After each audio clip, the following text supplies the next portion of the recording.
রয়েছি সাতকানি উপজেলার নলুয়া ইউনিয়নের নয়াখালের যে খাল সেই অঞ্চলে, অর্থাৎ ওপাশে মরিচাপাড়া আর এই পাশে নলুয়া।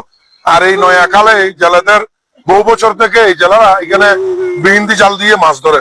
তবে সাম্প্রতিক অর্থাৎ গত রাত্রে তাদের বিহিন্দি জালে আগুন এবং তাদের নৌকায় আগুন ধরিয়ে দিচ্ছে একটি চক্র। রাতের অন্ধকারে এসে তাদের জালে আগুন ধরিয়ে দিয়েছে এবং আসলে পিছনেই তাদের জাল রয়েছে, যেখানে আগুন দিয়ে জ্বালিয়ে দিচ্ছে এবং নৌকাটিও জ্বালিয়ে দিচ্ছে। আমি প্রশাসনের দৃষ্টি আকর্ষণ করব, এই ঘৃণিত কাজের সাথে যারা জড়িত তাদেরকে আইনের আওতায় আনা হোক। তাদের একমাত্র সম্বল হচ্ছে নৌকা এবং জাল। এই প্রাচীন কাল থেকে জেলারা আসলে এই বিভিন্ন নদী নালা খাল বিল থেকে মাছ আহরণ করে।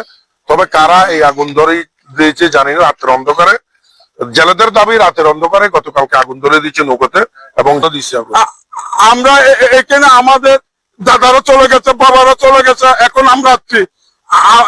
আমাদেরকে বান্ধা দাদা অবৈধ হবে এবং আমরা যদি এই প্রতিবাদ করতে গেলে আমাদেরকে মারধর করে। ইতিমধ্যে আপনারা কোনো অভিযোগ দিয়েছেন থানায়?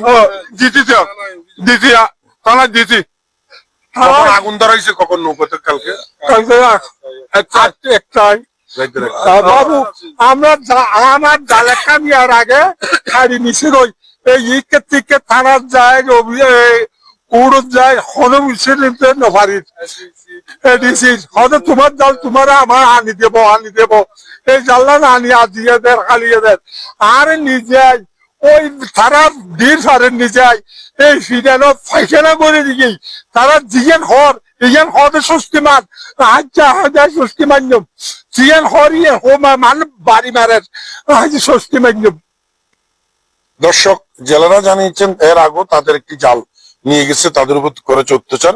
তবে গতকাল রাত 1টার দিকে নৌকাতে এবং জালে আগুন দিয়েছে। আমি প্রশাসনের দৃষ্টি আকর্ষণ করবো। এইসব ইতিমধ্যে তারা বেশ কয়েকজনের নাম জানিয়েছেন এবং উল্লিখিত বেশ কয়েকজনের নামে তারা অভিযোগ দিয়েছেন বলে জানিয়েছেন জেলে সম্প্রদায়।